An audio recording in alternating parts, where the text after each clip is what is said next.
looks like it. They could be doing anything. Well, who knows? Well, hey there, my little murder muffins. Oh. Okay. Welcome to another installment of gruesome gut slaughter for the girlies. This week, we're going to dive right into Australia's dark underbelly, take you through the case about a man known only as the Grunter. Now, the Grunter has never been caught, so he could still be out there somewhere getting away with shitting and rooting all over the place, so stay safe out there. I'm here with one of the lead investigators on the case, that's Theo, and he believes the Grunter may be hiding somewhere in Westfield, Carindale. Theo, which shop do you believe the Grunter is most likely residing in?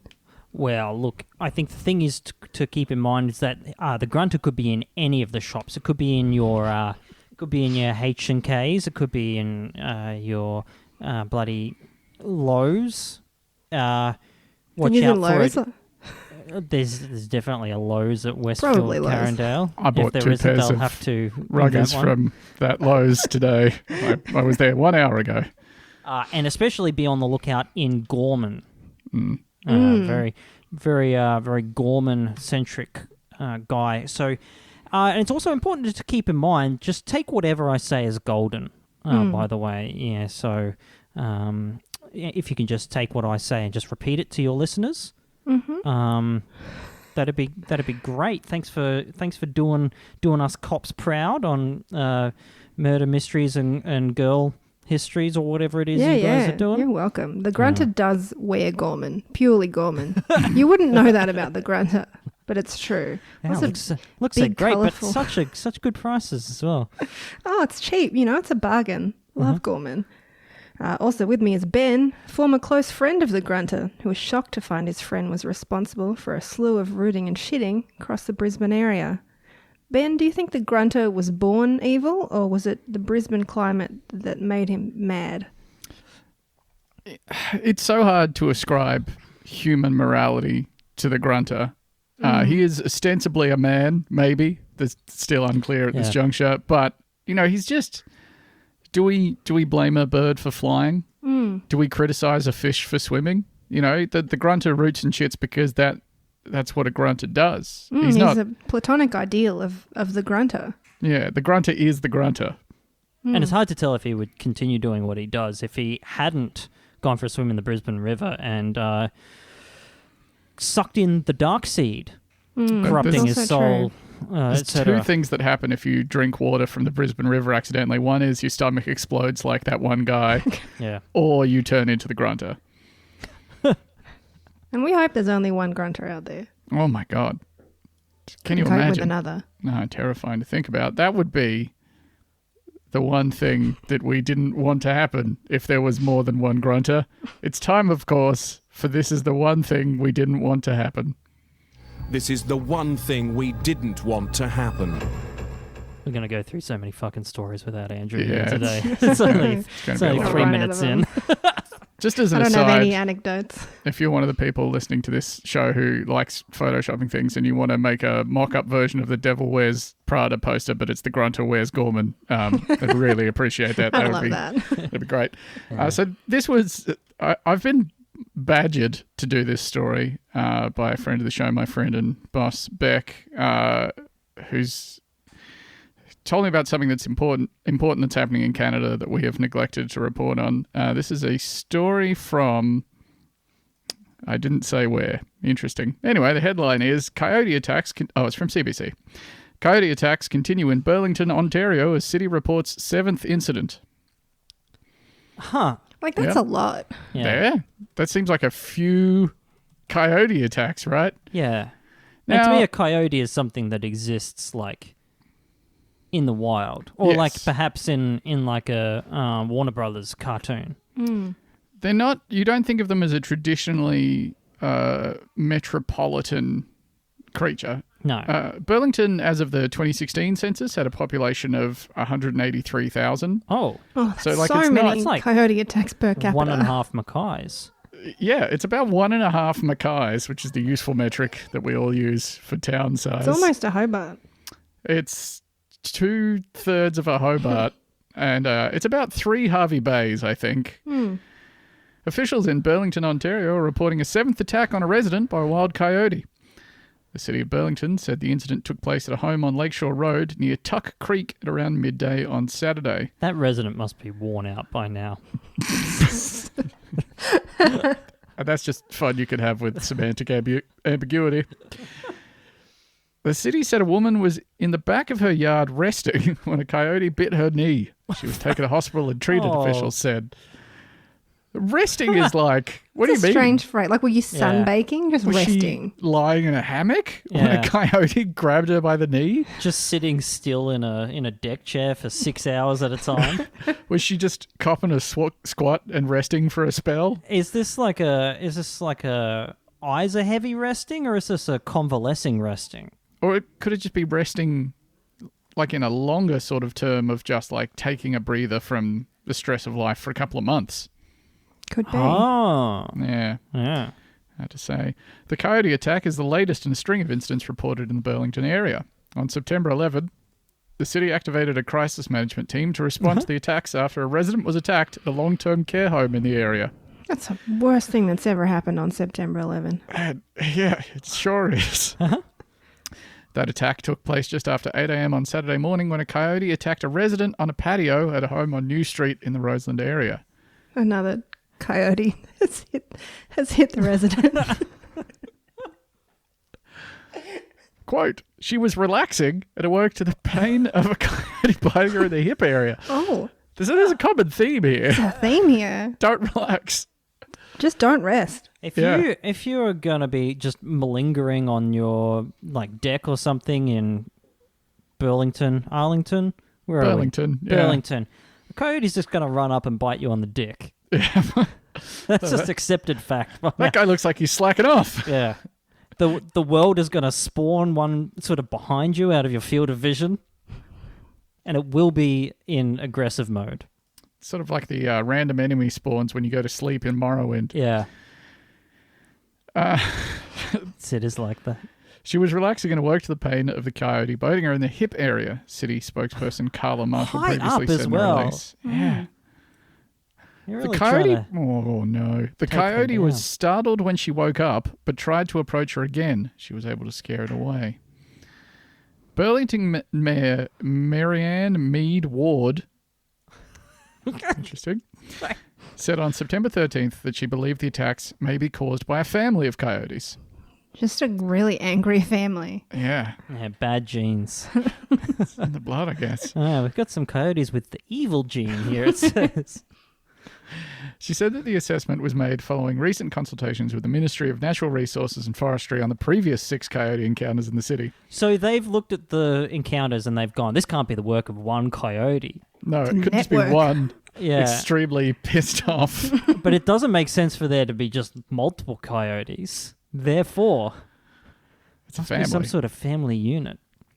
Quote, they are territorial. Yeah, and their bonds are strong. One family could take up as much as a 15-kilometre radius, and all of the attacks have occurred well within that. Oh my Mead Ward goodness. previously told 900 CHML's Hamilton today. That's a long way to roam. And a lot of effort to kind of keep your territory, especially if there must be like upwards of 100 or 150 pensioners in that 15k radius that they've got to bite on the hip. If And they like- see them Yeah. chilling, yeah. Just roaming waiting the till streets. someone's relaxing. Just trying to set some downtime. Yeah, now's my chance. Quote, so the first 3, we were able to identify and euthanize that coyote. Sorry to hear that. But there are other members of that same family that we are now tracking with the help of Yeah, ministry staff. and now they've got a fucking vendetta. Yeah. You John Wicked You those killed me, coyotes. dude. Yeah, I'm thinking they're back. The coyote behind the most recent attack is described as having, quote, the same characteristics, a smaller sandy-coloured coyote, Yeah, as kinda the 6th dog-like. coyote attack. teeth, etc. Coyote-shaped, coyote-coloured. Smells like coyote, walks like a coyote. Officials are reminding residents to report sightings and telling them not to feed wild animals. Burlington residents can be docked $300 for hand feeding or ground feeding wildlife on private or public property. That's Quote, my business. People may feel that they're well-meaning by feeding wildlife, but they're actually signing their death warrant, said Mead Ward. What? Like their death warrant or Yeah. the animal's death warrant? Yeah. I get you. I guess it could be. It's ambiguous. It's probably the animals. Yeah. I thought it was the. Yeah, if you definitely read feed that them, as they're going to fucking kill you. Yeah, Yeah. if you give a hamburger patty to that coyote, it's going to come back the moment you start watching TV and bite your fucking legs off. I don't know how they're going to be able to contain this problem. My recommendation to the citizens of Burlington, Ontario, is to get the fuck out of there. Yeah. And how would you leave? You'd leave on a plane. It's time for Plainly Speaking. This is your captain speaking. Please return your seats to their upright positions as we are coming in hot on another edition of Plainly Speaking. Don't know if they'd have an airport there in Burlington. Oh, Probably they've not. got an airport for sure. If Harvey Bay has an airport, population around 60,000, Burlington, Ontario has an airport. Or at Let's least a find out. guy with a light plane. The Burlington Executive Airport code is CZBA. Makes sense. They've got an executive airport. What's going on in Burlington? That's cool. That's pretty fucking fancy. Wild. They need to get out of there if the coyote situation gets too hot. They've only just built it. We have no other choice. This is a story from Deseret News. Man angry about flight cancellation, carjacks multiple vehicles, causes 5 crashes, police say. No, we've all been there. Yeah, it is Yeah. really annoying. Actually, I've Pretty never had annoying. It's never pretty had a flight annoying. cancelled on me entirely while I was there. I've had Oh. it delayed substantially, but never cancelled. That'd be fucked. A man angry about his flight being cancelled at the Salt Lake City International Airport early Friday carjacked 2 cars and tried to steal 2 more, then hit several vehicles in Salt Lake and Summit counties before he was taken into custody, police say. Why did he do that? Yeah, this is strange to me because if he was like running late for his flight, it's like I gotta catch that flight, get out of that car. But no, he's gone there. They've gone. So unfortunately, flight has been cancelled. We apologise. It's out of our hands, and we're not going to pay for your accommodation because this is not due to our fault or whatever. And he's gone. You know what? It's time for about 4 hours of psycho time. Yeah, I'm going to do that thing where you get bored on Grand Theft Auto and you just see how many stars you can get how quickly. The wild morning began about 5 a.m. when Salt Lake police received information about a 20-year-old man who became combative at the airport after That is becoming so upset. early to start your fucking spree. Maybe he hadn't had his first cup of coffee. Yeah, no, they He were got talking up to him early. before he even had it. Got up Don't- early for his flight and it was cancelled. That'd Yeah. make you mad. Yeah, Like if he's you'd be Why don't you fuming. They put you on the next plane. You'd be fuming. like if the police got the call at 5 a.m., it's pretty reasonable to assume he's been there for like half an hour Yeah, at least. at minimum. least. This guy's been up at like 3:30 in the morning. He hasn't had his morning cup of joe. Yeah. They've told him his flight's cancelled. They've given him a $10 voucher for the Mad Mex in the food court. Is this Utah to Denver? Yeah. Yeah, that's right. He probably had I business don't there. think that's far. He became combative at the airport after becoming upset that his flight to Denver had been cancelled, said Salt Lake Police spokesman Brent Weisberg. Quote, as our officers were heading to the scene, they learned that the passenger had actually left the area and had carjacked someone at the airport, he said. Now, it really He's takes off just from here. Was he driving to Denver or just for fun? Yeah, that was my other option, right? That he's just like, fuck it. I just enjoy, I'm so in love with the thought that they're like, sorry, so your flight's cancelled, and his PvP flag is flicked on. Yeah. He's done the really janky GTA 3 walk over to a car, said a wisecrack as he's like pulled the guy out. This is mine now. The man left the area in the stolen vehicle and crashed into another vehicle near the intersection of 900 West and 2100 South, according to Weisberg. The man then made a U-turn and allegedly crashed into a second car. Maybe he doesn't know how to drive. Thought he'd just Say give if it a he's go. bisexual. The man then tried to steal an SUV, and the female driver, who was wearing a seatbelt, pushed the man away and told him to get away from her as he tried to pull her from the Hey, seat, stop Weisberg that. said. Hey, He gave up and took off in the car he had taken at the airport. Police say the man then got onto the freeway towards South Salt Lake, where he hit another vehicle and nearly crashed into a building at 2860 South West Temple. yeah, this guy just doesn't know how to drive. He is just going crazy mode. He's been sent mad by the Salt Lake City smell. Yeah. The classic SLSC. SLSS, I'm going to go with. Not. Uh-huh. I am slowly losing my mind. Yeah. How do you reckon you spell city? I think... Fuck. Going on. Salt Lake City police initially reported that the man used a gun during that carjacking, but in a later update, they said they were, quote, working to determine whether the man used a firearm during his carjacking. So he didn't. No. That's just like the man had never even seen a gun in his life. The man drove the Dodge Durango east on Interstate 80 and is accused of causing 5 crashes, including 2 driving up Parley's Canyon. One was a rollover near Parley's Summit, and the next crash happened about 2 miles away. It's just the whole fucking city's switched to GTA physics. Yeah. 2 people were taken to hospital with injuries that did not appear to be life-threatening, said Utah Highway Patrol Sergeant Cameron Roden. After the stolen vehicle was disabled in the 5th crash, the man tried to carjack more vehicles on the eastbound side of traffic, Roden said, but he was unsuccessful in those efforts. In for a penny, in for a pound. The man vis-a-vis carjackings. The man then tried to go into the westbound lanes, quote, throwing rocks and hitting a truck.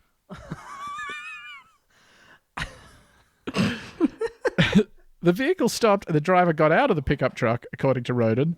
The owner had removed the keys from the ignition, which prevented the man from taking it. Yeah, good thinking. So he's crashed his car again. He started picking up rocks and throwing them at passing cars. One of the guys... like, hey, stop that. It's been like, don't, taking the keys out. The original guy's been like, haha, I'm going to take your car. Gotten into the guy's ute and been like, where are the keys? Yeah, my one weakness. Realised that he can't take it. 2 Summit County Sheriff's deputies arrived and pulled the man from the pickup and safely took him into custody about 6:15 a.m. So this took an hour and 15 minutes. He's got so many crashes in that time. Yeah. That's impressive. It's a lot. He was taken to hospital for observation. Must be fit. And police say he'll later be booked into the Summit County Jail for investigation He's of multiple 20. charges. He's 20. Yeah, he's 20. 20-year-olds can do that. Youthful enthusiasm. You want to go on a 1 hour 15 rampage? But he's not even going to be hungover the next day. Yeah, no, his he's knees not even won't going to be hurt. tired. Yeah. Ready Back to do not it even again. sore. Yeah. He's going to pop out of jail the first time that the policeman falls asleep, kind of leans his chair back, hitting the bars, keys dangling. He's going to take those keys, go into the armory, get a Spaz 12, maybe an M4 from there. I don't think you can say that anymore. Steal a... He's going to go onto the airstrip, immediately getting 5 stars. He's going to get into a small plane that's in the hangar, and then he's going to hop over to an island he hasn't even unlocked yet. Yep. It's probably good this guy didn't get on the flight. Yeah, probably for the best. I don't think I'd want to be sitting next to this guy. What if this is like a sliding doors thing where this never happened to him, and like he went to that job interview in Denver and got the job, and like he had a perfectly fine day where none of this happened? Well, I'm thinking none of this is his fault. He was actually bitten by a coyote in his sleep. Got rabies, went crazy. And he's gone feral. And so if he'd gotten on that flight, he'd be biting people's faces. Yeah. Just be like, oh, fuck you. And just like, go, turning into the grunter mid-flight. Yeah. This is the best case scenario. doing a handstand and shitting into the air vents.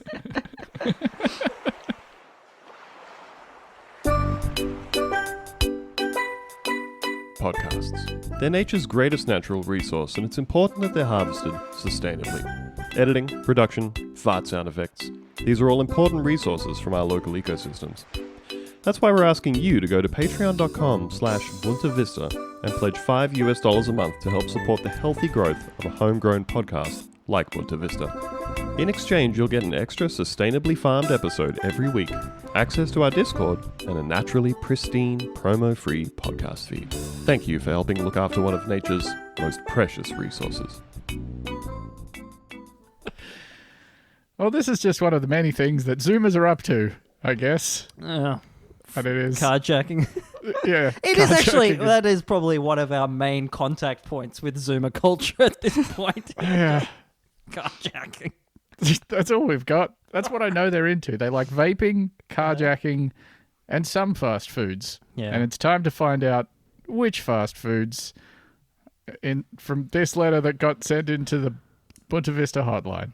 1-800-317-515. That's the Punta Vista hotline. 1-800-317-515. That's the Punta Vista hotline. You can send us an email. Mailbag at puntavista.com. Maybe DM us on Twitter. You could even message Facebook, but we don't really check the Facebook. Yeah, 800-317-515. That's the Punta Vista hotline. 1-800-317-515. That's the Punta Vista hotline. It is. That's true. This is an email that was sent in to us from listener Nathaniel. I'm going to get you guys to look in the document, which is something I would normally never ask you to do because there's a graph in there you're going to want to have eyes on. Mm-hmm. Nathaniel writes, "Hello, lovely hosts," which I think is just the three of us. Hey. Definitely. I was listening to episode 272, brackets, millions of hog dollars, and realised I could help with your question on Zoomer fast food preferences. I'm a high school teacher in an Australian public school and figured I'd put the question to several of my junior classes, mostly year 7 and 8 students, which are 13/14-year-olds. Hey guys, here's a question from a podcast that I listen to. Under no circumstances can you listen to it. I asked them to rank various options from F to S tier and have attached the summary of their ratings so you can see it for yourselves. Amazing. Yeah, that's in terms that they understand. Yes. There's some work here. Yeah. They consistently voted for KFC as their S tier preference, followed by sushi. That's It's worth so noting that I work in a fairly high socioeconomic area, so that probably has something to do with it too. But they also rated Nando's quite highly. When listening, I suspected that Guzman and Gomez was going to be a favourite, and that appears to be true. They were big McDonald's fans when asked more about it, but were also mad that I didn't include HSP as an option. Is that still cool? Yeah, I mean, Still it's just trendy? objectively good. I don't think it's trendy anymore. You know when it was like a meme food there for a while? Yeah, for a while there. It's fucking tasty though. This is consistent with any type of excursion too, where students will almost always immediately ask if they can go to McDonald's. So I'm glad that hasn't changed, Yeah. because that seems like a universal experience. I'm seeing salsas really low. Really yeah. No fans of salsas, which I don't is think correct there's- because yeah. it's garbage. I Yeah, don't the think kids there's are any actually- room for salsas in Australia's market. Get it out of here. Get out of If here. you got a salsa, shut it down. I'm sick of looking at it. If you have a salsas or a sombrero, kill you. No. The groups also agreed that pizza was great, but had different opinions on which franchise and said it was an unlikely pick if out with friends.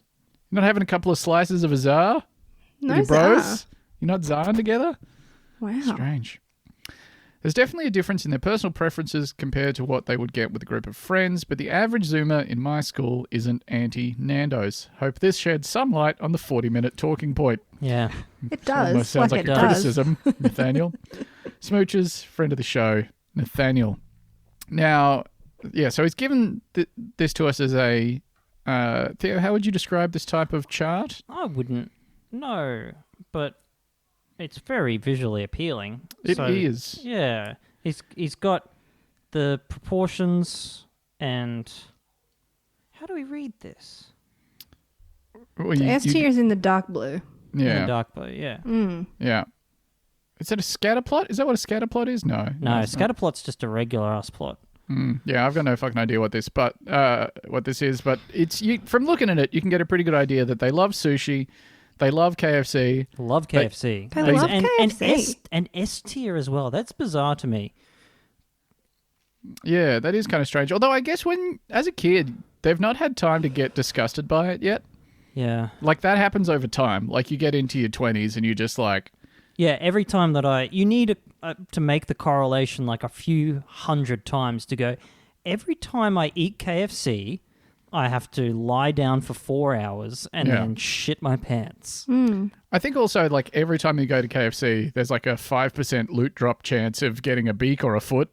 Yeah. And so I think the more Depends times... what you're getting. You know, that happens depends to what you. you're getting. And plus, there's always just like one teenager and maybe a pit bull behind the And counter they're if so you're young. lucky. They're Yeah. the youngest young. ones. They're And they're like just like- 14. And they're just like yelling at each other the whole time. It's Organised chaos. Yeah, my recollection of the last time I went to KFC is that the kitchen always has some sort of really high frequency beeping going on as well. All the Like they're time. trying to stress them out on purpose. Yeah, the Yeah. fire alarms are going off constantly. I had Yeah. KFC yesterday, I'll be honest. What the fuck? What do you even order I at KFC? So I had food poisoning this week, Uh-huh. which I've And so never it's- had. So it's a little treat. I got it from sushi. I did not get it from KFC. And then I Interesting. didn't eat for a couple of days. And then when I did, I got a KFC twister and then I had some diarrhea. Wow. Do you think there was a causal relationship between... I don't think so. I think it's it was a perfect thing to eat after having an extremely sore stomach. What a fucking interesting decision you made. Oh, I Wasn't need a good. tweet to settle my Hungry. stomach. Christ. They are not that keen on Hungry Jacks to look Yeah. at. Pretty middling on it. Not super keen on Lord of the Fries either. I think they think Red Rooster is chuggy. I'm surprised anyone's eating Red Rooster. It's Yeah. still got some S tier on Red Rooster.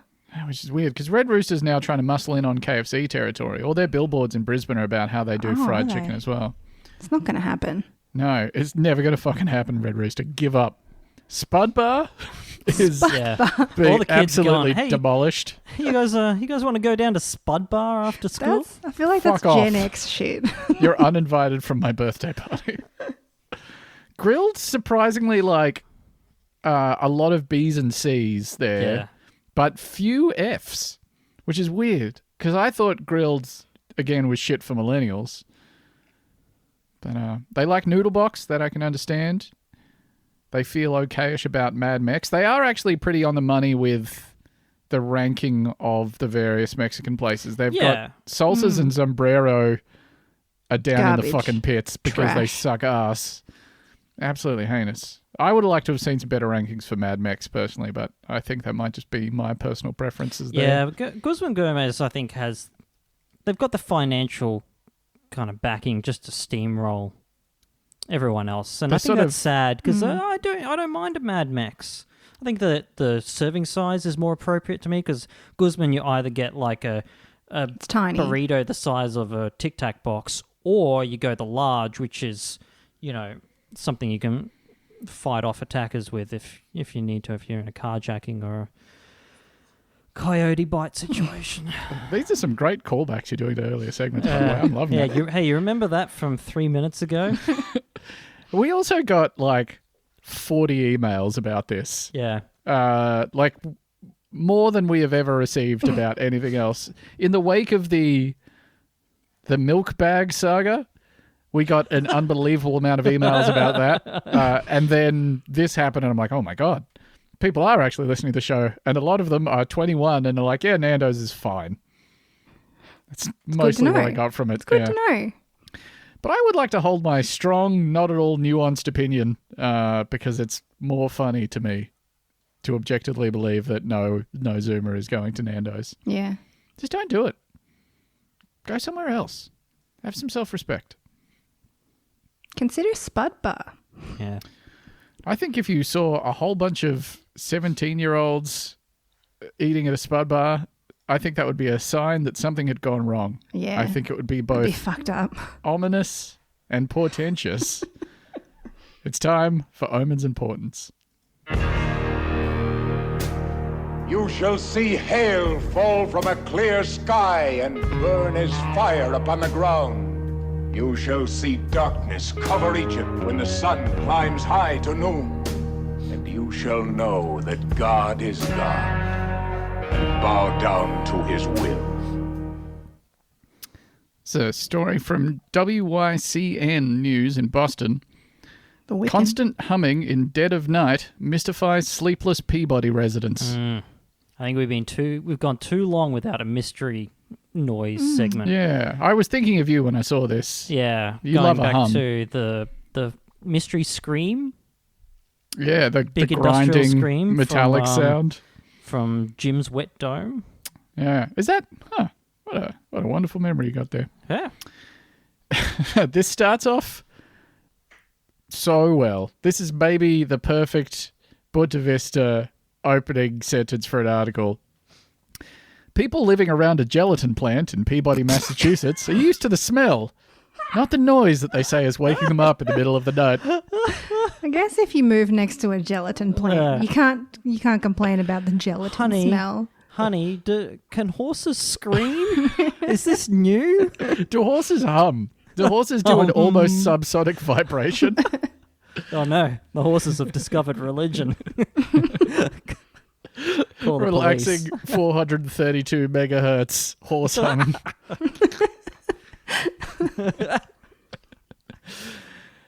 Quote, "It's just this constant humming," neighbour Beverly Dunn said. Neighbour is such a funny word here.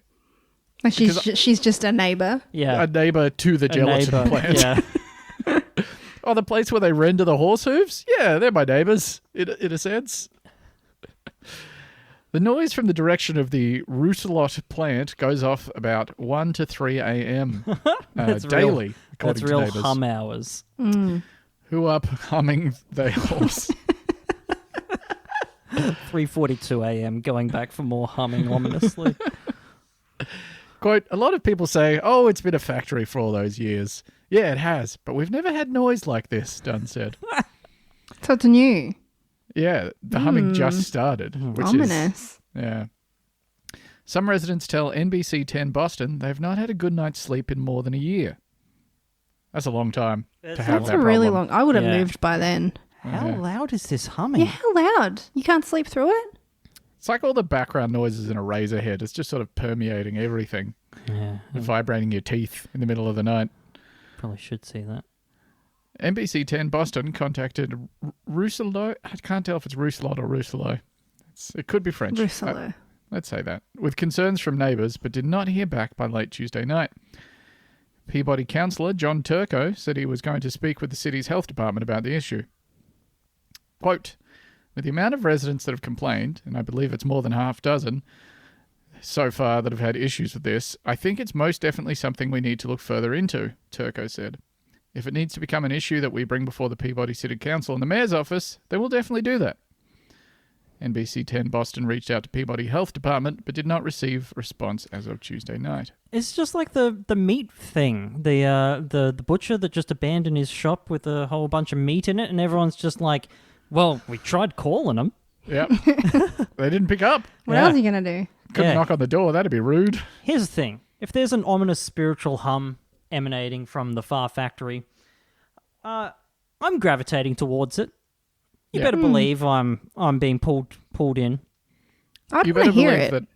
that your body's being lifted up from your bed, sort of Yeah. cruciform, and then you're gently Astral gliding towards the hum. projecting. Yeah, I might go there of my own free will. It's my decision. I might stand around listlessly with dozens of my fellows staring at the source of the hum. Pushing at the razor wire fence until it bends and breaks. Till there's a critical mass of Peabody residents sympathetically doing the hum themselves. Maybe they already are. Yeah. Maybe they are the hum. Maybe Yeah. that's what's happening. This journalist clearly too scared to go and listen to the hum. Well, yeah, I would Didn't even like. go for it. Why don't you just get a Zoom recorder and go out and record the hum? Mm. Like if it's happening. Well, that's the worst thing you could do. Yeah.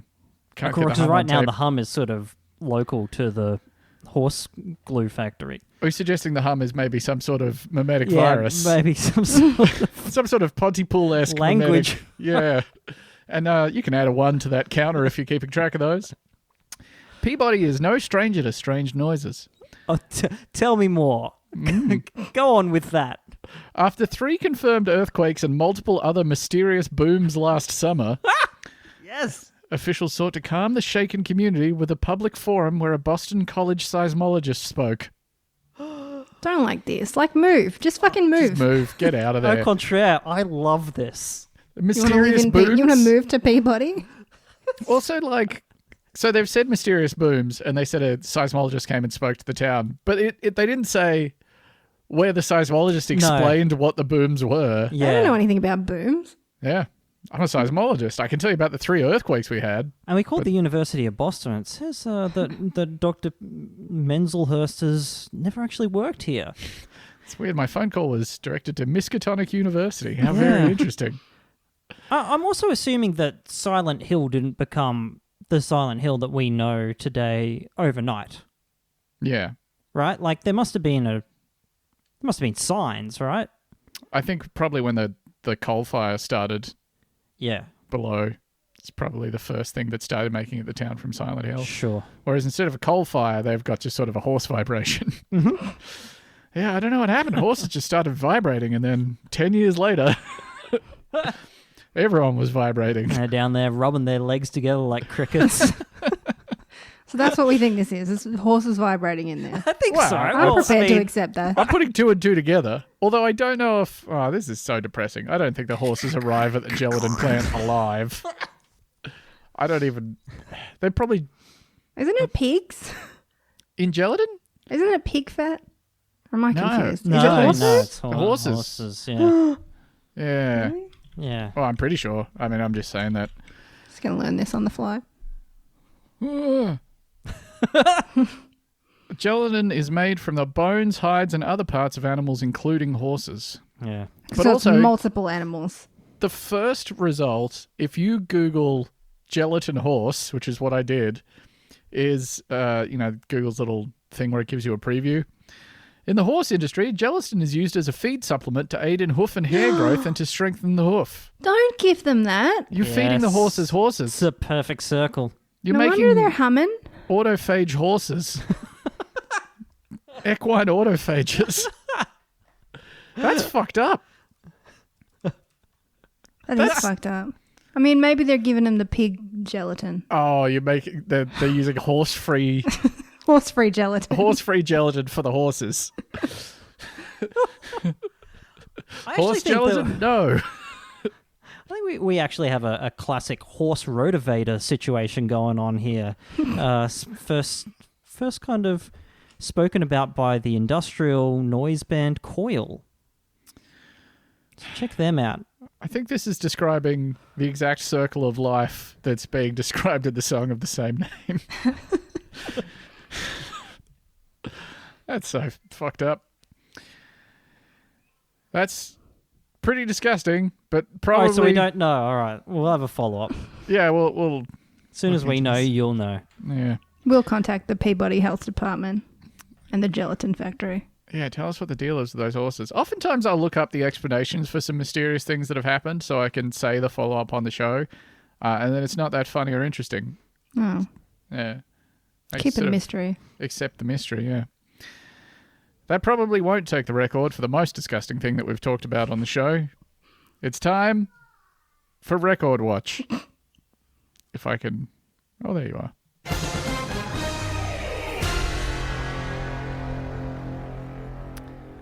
It's a story from press agency UPI. 178 people named Hirokazu Tanaka break Guinness World Record. That's a pretty big coincidence. It sure is. Yeah, it was for balancing on a beam for as long as possible. A group of 178 people, who are all named Hirokazu Tanaka, gathered in Japan and broke the Guinness World Record for largest gathering of people with the same first and last name. The same name association of Hirokazu Tanakas, or SNART, founded in 1994, successfully broke the record in Tokyo's Shibuya ward after a previous attempt in 2011 gathered 71 people bearing the name, and a 2017 try gathered only 87 Hirokazu Tanakas. So they've been around for 26 years. And not gathering enough Hirokazu Tanakas. Yeah. And I mean, that's their one They've thing. been patient. Yeah. They've stuck at it. Every year a new that guy. Hirokazu Tanaka, yeah. Yeah. Just having a child giving birth to another Hirokazu Tanaka so you can try to break the record this Oh time. my God, Oh, yeah. this I is wonder. my 3 sons and 4 daughters. Telling your wife, how about Hirokazu? I just think that's nice. I think actually Why change Tanaka now? would be their first name. Yeah. Because they're Japanese. Although I'm not entirely certain. Yeah, you're kinda I feel fucked like up it's a there. lot of fun to pluralize it as Hirokazu's Tanaka. I don't know why. I just feel like that's nice. The event took the Guinness World Record from a gathering of 164 people named Martha Stewart in 2005. That's just a fun little extra. Yeah, like, do you think that's like that's not a coincidence, right? Like more people with the last name Stewart would would have named their daughters Martha, I guess. Maybe. Like, did Martha Stewart go to this gathering? Oh, that's a wonderful question. Bit of a draw card at the Martha Stewart gathering. I mean, Oh, like, you guys got Martha Stewart? yeah, if you knew she was going to be there, you'd be like, well, this is probably my only chance as a Martha Stewart to meet the Martha Stewart. Yeah. On March 4th, 2005, billionaire mogul Martha Stewart is released from a federal prison near Alderson, West Virginia. Yeah. They really sent her to prison. They Yeah. did. It was a wild time. So that same year, do you reckon she maybe paid the Martha Stewart organization to do their Guinness record in 2005 to fuck up the SEO for Martha Stewart From Martha 2005? Stewart 2005. It didn't work Didn't because it is definitely still the top result for that, but I mean, worth a try, I guess. Each member of the association was known during the event by an alias based on their favorite food or hobby, including chewing gum, hot pot, and triathlon. Yeah. Now, hot pot I can get behind. Your favourite food is chewing gum. Yeah, I That's mean, fucked or up, it's man. a hobby. That's a... Hirokazu Tanaka, 53, known during the event as Semi-Leader, founded the group after someone sharing his name was drafted by Nippon Professional Baseball's Osaka Kinsetsu Buffaloes, now the Oryx Oh. Buffaloes, in 1994. He got on the Buffaloes. What are you talking about? You don't know a single thing about Japanese baseball. One of my fondest memories is sitting in a fucking tiny little Japanese restaurant, and they had like 6 TVs with the baseball on. It's pretty good. They got I those think- sick mascots. And I think I've already told this story, but my dear friend Andrew, not Yeah. this Andrew, but the I different didn't Andrew. think so because he said dear friend. Yeah, My colleague. was there with us, and we were watching the baseball, and they had, for some reason, all of them had the long, the long balloons you get, right? But these ones were wiggly, like a crinkle cut chip. And then at some stage, and they must have been full of helium, because at some stage they all let them go, and all these wiggly balloons are shooting into the sky. And Andrew is just like trying to get the chef's attention. He's like pointing at the TV, and then he makes the like jerk off and then throw the cum motion in relation to the. And how did the chef respond? Everyone was. It was very funny. It was perfectly timed, perfectly executed. It's One of the so- funniest things I've ever witnessed in my life. So great that some things just completely transcend Transcend. cultural boundaries. Uh-huh. Now, again, this happens to us every single time. We have powered through our stories because Andrew's not here to talk about getting a stick in his leg and the hole not closing up abruptly, Yeah. which means that the story that we are probably going to end on is extremely fucked up, and I would like to apologize in advance for that. But it is time for a very upsetting edition of Crime Watch. Please put down your weapon. You are in direct violation of Penal Code 113, Section 9. You now have 5 seconds to comply. 4, 3, 2, 1. I am now authorizing physical force.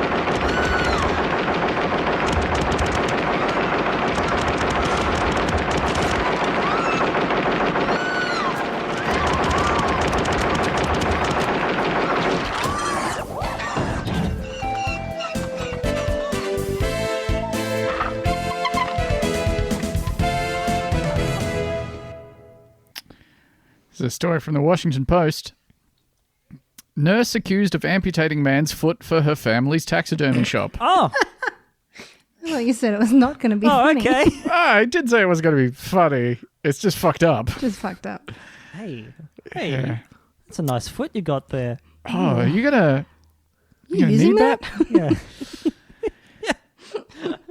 Mary Kay Brown had plans for a dying man's foot, according to a recently filed affidavit. It's a standalone sentence.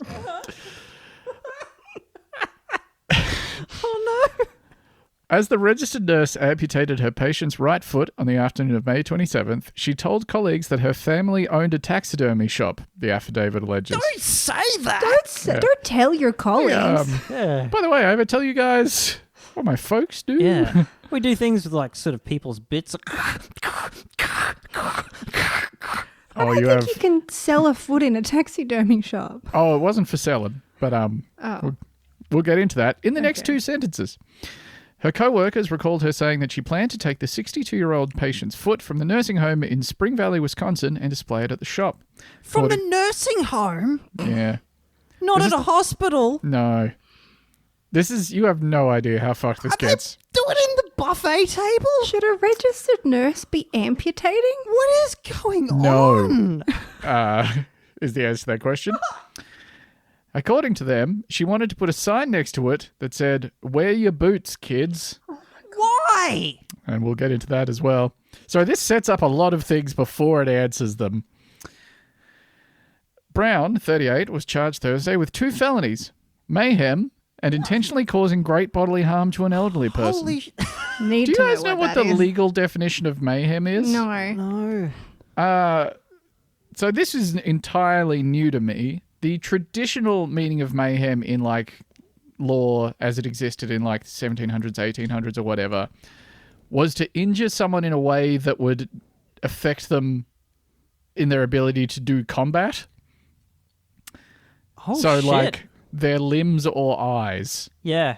Yeah. Oh. It's not going to do the most damage, but they'll sort of take movement penalties for the rest of the combat. Exactly. They'll get like a disadvantage, so they'll have to roll 2 dice and take the lowest if they're trying to attack an enemy.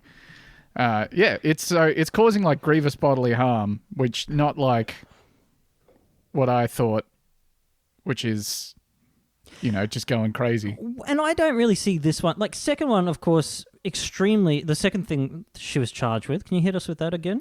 Intentionally causing great bodily harm to an elderly person. Bang on. Yeah. Couldn't have been any more specific to this case. First one, mayhem. I'm just going to go out and say this guy wasn't going to get in any combat. Yeah, that's true. I think you get to like 60 and your combat days are over. I feel like a good lawyer's just like found that and been like, "Ooh, Oh, yeah. Holy we got an fuck. extra charge on our hands." Just tell everyone you're going to go to the dojo after this. This is so fucked up. So as it's defined in the Wisconsin legislature, whatever. Sure. Mayhem is, they've got here, whoever with intent to disable or disfigure another cuts or mutilates the tongue, eye, ear, nose, lip, limb, or other bodily member of another is guilty of a Class C felony. Learn something new every day on here. Oh, man. And then the fucking recommended people also ask below this is it legal to brandish a gun in Wisconsin? What is the statute of limitations for torts in Wisconsin? Does Wisconsin have an assault statute? God damn. Oh, I forgot to put that one on the books. Yeah, it's like the Purge here, but only for violence. Well, Yeah, the for Purge. going around and socking people in the stomach. Yeah, but you can't get their lips or eyes. No. The Pierce County District Attorney has enhanced the possible punishment for each charge by up to 6 years because she's accused of victimizing someone 60 or older. Brown, who declined to talk about the accusations against her when reached by the Washington Post on Monday probably afternoon. Good move. Yeah, good call. Faces up to 92 years in prison if convicted. Court records do not list an attorney for Brown. Kevin Larson, administrator and chief executive of the Spring Valley Health and Rehabilitation Center, said in a statement that he and his staff, quote, will continue to fully cooperate with the investigation into this matter. The person identified is not employed with our community, Larson added. The 62-year-old man wound up at Spring Valley in March, Pierce County District Attorney Hallie Hatch wrote in an affidavit. He had fallen at his home and when the heat went out, suffered severe frostbite on both of his feet. Oh my God. Oh no. Several nursing home employees described his feet as, quote, black like a mummy. They didn't have to say it like that. I'm just saying that they didn't have to do my man like a Tutankhamun. They could have just been like, oh, his feet looked very poorly. But supposedly more than one used the direct quote, black like a mummy. Several nursing home employees said black like a mummy. And all independently as well. Yeah. Mummy-esque, would you say? Oh my God, so many traits of the mummy. Yeah. Both at the same time. What do you think it looked like? Black like a mummy. Jigs. The man's ill health extended beyond the frostbite. In the weeks leading up to May 27th, hospice nurses cycled in and out of his room, expecting that his death was imminent, the affidavit states. A few days before the amputation, the man rolled out of bed. Tracy Wrights, the nursing home's director of nursing and clinical services, told Pierce County Sheriff's investigator Pete Koch. Excuse me? Pete Koch, maybe. Okay. K-O-C-H. Yeah. His already severely damaged right foot was further mangled in the fall, requiring Wrights to wrap it. The man, who was, quote, slightly coherent, stared at his foot and apologized for the smell it was producing, Wrights told Koch. Oh, buddy. Yeah, I told you this is a bad story. Oh, buddy. Around this time, Brown asked Larson, the nursing home's administrator, for permission to amputate, the affidavit states. Larson said no, telling her to merely stabilize the foot instead because he thought the man would die within hours. Defying those expectations, the patient held on for several days, Larson said, prompting Brown to amputate the foot because she, quote, believed it was the right thing to do, according to the affidavit. Don't know about that one. I would probably ask a surgeon or a doctor. Around 4:30 on the afternoon of May 27th, Brown corralled and deputized her co-workers, identified only as Nurse 3 and Nurse 4, which Don't means think everyone's that's a thing. still out there looking for Nurse 2, to help her change the man's bandages, the affidavit states. When they went in, Nurse 3 stabilized his foot while Nurse 4 held his hand. Both nurses told investigators that, as Brown changed the bandages, she expressed disbelief that no one had amputated his foot, according Would you look to the at that? affidavit. Would you look at that foot? It's basically falling off. How is that foot still on there? Someone should do something about Anyone it. else going to amputate that? Yeah. You guys want to? Or? Brown then did it herself, Yeah. cutting the foot with gauze scissors. I'm sorry? I don't think you're supposed to do that. Huh? Excuse Yeah. So... You know how you made sort of like a sawing noise before when you were... Yeah. Yeah. So it was basically just hanging on by a thread. So, look, I'm not a big foot guy. I don't know a lot about feet, but yeah. typically they're held on with bone. Yeah. The foot bone's connected to the leg bone. Yeah. I'm not buying these other nurses' stories. Well, they just actually weren't involved, but they were there. Yeah. Didn't even notice it was happening. Nurse 4 had a different perspective. She said she was busy holding the man's hand when, all of a sudden, his foot had been cut off, the affidavit states. Bullshit. Only after realizing what had happened was she able to figure out why the man's grip was, quote, extremely tight and he was moaning a little bit. 2 days after the amputation, the man told another unnamed nurse that he had, quote, felt everything and it hurt very bad, according to the affidavit. Oh, dear, this poor guy. Yeah. After amputating, Brown talked about taxidermy and mentioned the, quote, wear your boots sign, both nurses told the sheriff's investigator. Nurse 3 said Brown mentioned taking the foot home to epoxy it, among other things, the affidavit states. Now, it feels like they should have a system in place, but maybe nurses kind of chopping people's feet off with scissors is not an everyday occurrence that they have on the books. So they don't have like a rule for telling someone. Yeah, to me, if a piece of body kind of exits the premises separate to that body's owner, it kind of needs to be like tracked. Yeah. In the paperwork foot amputation or book, yeah. Probably should go into like a locked medical waste bin to stop exactly this from happening. Yeah. You're going to want to fill out paperwork 3 for amputated a foot to take home. Yeah, you don't just do that like it's not a casual fucking... Yeah, if you work at Woolworths and you have to throw a bunch of shit out into the dumpster, you have to like sign a thing being like, yep, I threw out all this markdown bread. And I didn't let anyone eat it. Yeah. And, like, this woman's just trying to take a foot with her. Quote, she thought it was weird that Brown wanted to bronze the foot, Koch wrote in the report. Yeah. Pretty weird. I agree with Nurse 4. A little bit I would weird. say everything about this situation is weird. Sorry, that was Nurse 3. Weird. I agree with Nurse 3. Brown also talked to the sheriff's investigator, the affidavit states. She admitted to amputating the man's foot, even though the man never asked her to do so, conceding that the procedure... And also, she didn't get Well, not so much she didn't get permission, as in she tried to get permission and it was explicitly said no. Oh, well, you're going to love this then. Yeah. She considered that the procedure was beyond the scope of her work as a nurse, and she knew no doctor had approved it, according to the affidavit. Yeah. She told the investigator that she suspected a doctor would deny her request, so she forged ahead without asking. Just a rogue nurse. Easier to ask for forgiveness than to not get permission because they won't do it because there's no reason for them to give you permission. So true. Although Brown failed to follow best practices by amputating without approval, I'd say that's probably understating the matter. Larson told Koch that he believes the doctor would have authorized the procedure if she had asked.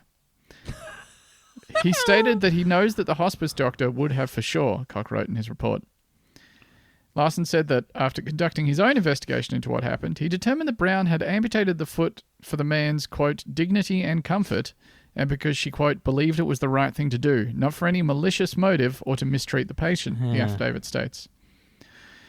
After amputation, the foot was placed in a red biohazard bag and put in a freezer, although Brown pushed Nurse 4 to retrieve it so she could, quote, take it home to preserve it, according to the affidavit. You know where that foot went? Can I have a look at that foot just real quick?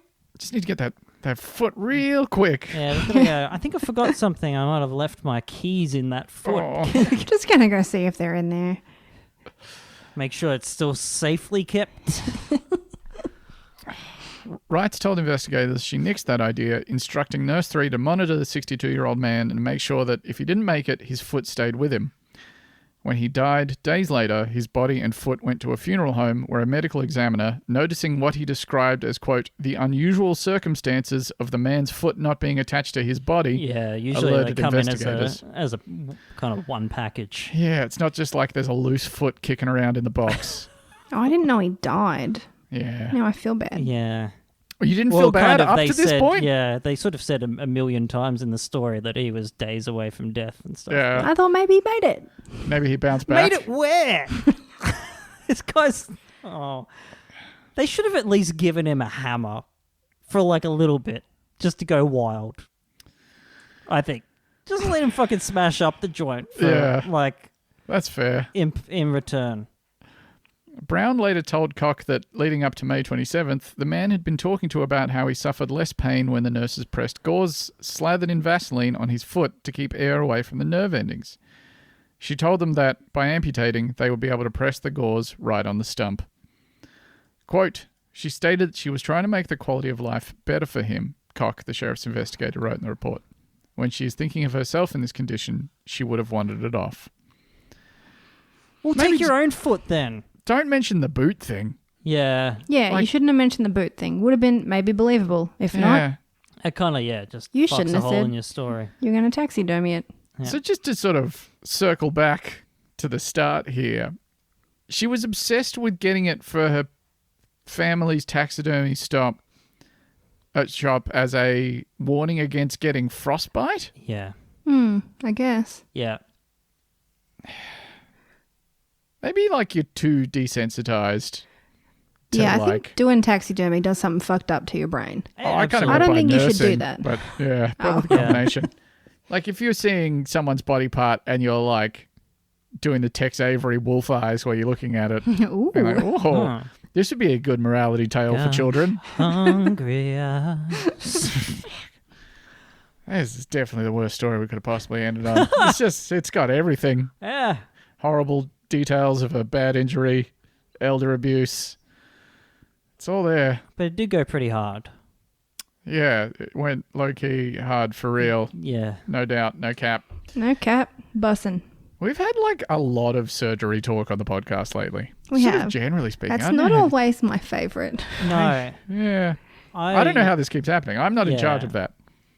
Like it's usually Andrew. It is. I'm not to point that, fingers, but I'm pointing them yeah. directly at Andrew. Yeah. I'm in charge of the other non-surgical content. That man loves to get surgery and then talk about it.